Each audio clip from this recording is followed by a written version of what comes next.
How to upgrade MacBook version without losing data. Upgrading your MacBook to in your macOS version without losing data is a simple if you follow the right step, and here is a safe and complete guide.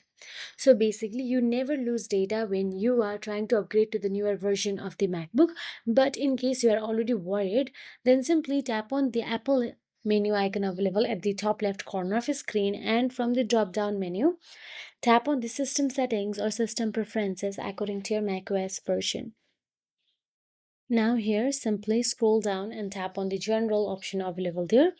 Inside general, tap on the time machine, connect an external drive and turn it on and let it back up. Even though the upgrade does not delete your files, it is smart to back up your data. So now once you back up your data, all you have to do is go back to the general again and tap on the software update and update it to the latest version. And that is it. If you found this video helpful, please like, share and subscribe our channel, and thank you so much for watching.